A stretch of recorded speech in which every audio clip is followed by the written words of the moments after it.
വിശുദ്ധ പൗലോസ്ലീഹ റോമാക്കാർക്ക് എഴുതിയ ലേഖനം, അധ്യായം 9, 1 മുതൽ 13 വരെയുള്ള വാക്യങ്ങൾ. ഞാൻ ക്രിസ്തുവിനെ മുൻനിർത്തി സത്യം പറയുന്നു, വ്യാജം പറയുകയല്ല. എൻ്റെ മനസ്സാക്ഷിയും പരിശുദ്ധാത്മാവിനാൽ പ്രചോദിതമായി എനിക്ക് സാക്ഷ്യം നൽകുന്നു. എനിക്ക് ദുഃഖവും ഹൃദയത്തിൽ അടങ്ങാത്ത വേദനയുമുണ്ട്.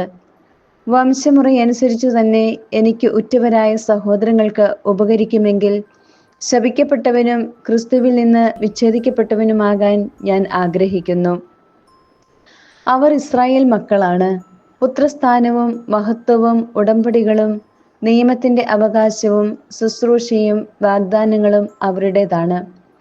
പൂർവപിതാക്കന്മാരും അവരുടേതാണ്. ക്രിസ്തുവും വംശമുറയ്ക്ക് അവരിൽ നിന്നുള്ളവൻ തന്നെ. അവൻ സർവാധിപനായ ദൈവവും എന്നേക്കും വാഴ്ത്തപ്പെട്ടവനുമാണ്. ആമീൻ. ദൈവത്തിന്റെ വചനം ഒരിക്കലും പരാജയപ്പെട്ടിട്ടില്ല. എന്തെന്നാൽ ഇസ്രായേൽ വംശജരെല്ലാം ഇസ്രായേൽക്കാരല്ല. അബ്രാഹത്തിന്റെ സന്തതിയായതുകൊണ്ട് അവരെല്ലാം മക്കളായിരിക്കണമെന്നില്ല.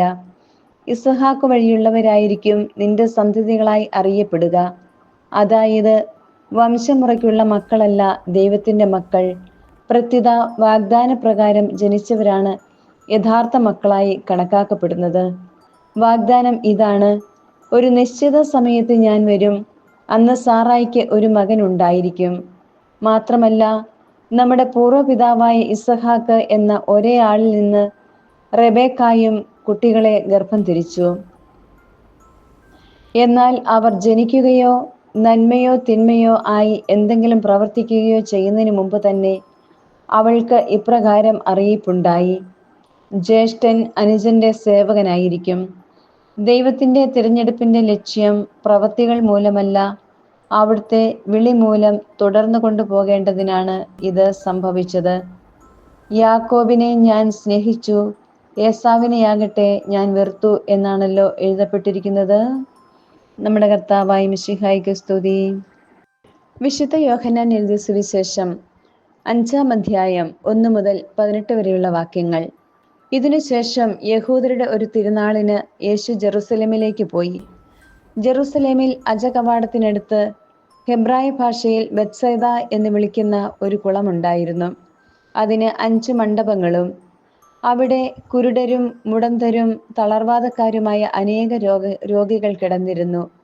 38 വർഷമായി രോഗിയായിരുന്ന ഒരുവൻ അവിടെ ഉണ്ടായിരുന്നു. അവൻ അവിടെ കിടക്കുന്നത് യേശു കണ്ടു. അവൻ വളരെ നാളായി കിടപ്പിലാണെന്ന് അറിഞ്ഞ് യേശു ചോദിച്ചു, സുഖം പ്രാപിക്കാൻ നിനക്ക് ആഗ്രഹമുണ്ടോ? അവൻ പറഞ്ഞു, കർത്താവേ, വെള്ളമിളകുമ്പോൾ എന്നെ കുളത്തിലിറക്കാൻ ആരുമില്ല.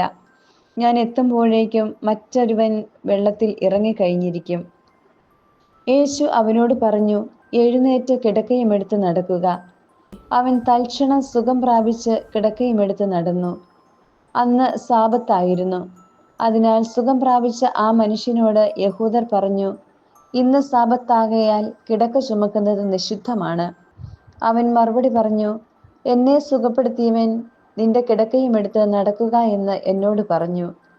അപ്പോൾ അവർ ചോദിച്ചു, കിടക്കയുമെടുത്ത് നടക്കുക എന്ന് നിന്നോട് പറഞ്ഞവൻ ആരാണ്? അവിടെ ഉണ്ടായിരുന്ന ജനക്കൂട്ടത്തിൽ യേശു മറഞ്ഞു കഴിഞ്ഞിരുന്നതിനാൽ അവൻ ആരാണെന്ന് സുഖം പ്രാപിച്ചവൻ അറിഞ്ഞിരുന്നില്ല.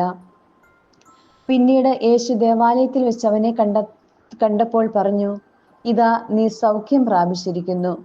കൂടുതൽ മോശമായതൊന്നും സംഭവിക്കാതിരിക്കാൻ മേലിൽ പാപം ചെയ്യരുത്. അവൻ പോയി യേശുവാണ് തന്നെ സുഖപ്പെടുത്തിയതെന്ന് യഹൂദരെ അറിയിച്ചു. സാബത്തിൽ ഇപ്രകാരം പ്രവർത്തിച്ചതിനാൽ യഹൂദർ യേശുവിനെ ദ്വേഷിച്ചു. യേശു അവരോട് പറഞ്ഞു, എൻ്റെ പിതാവ് ഇപ്പോഴും പ്രവർത്തനനിരതനാണ്, ഞാനും പ്രവർത്തിക്കുന്നു. ഇതുമൂലം അവനെ വധിക്കാൻ യഹൂദർ കൂടുതലായി പരിശ്രമിച്ചു. കാരണം അവൻ സാബത്ത് ലംഘിക്കുക മാത്രമല്ല, തന്നെ ദൈവതുല്യനാക്കിക്കൊണ്ട് ദൈവത്തെ തൻ്റെ പിതാവെന്ന് വിളിക്കുകയും ചെയ്തു. നമ്മുടെ കർത്താവായ മിശിഹായ്ക്ക് സ്തുതി.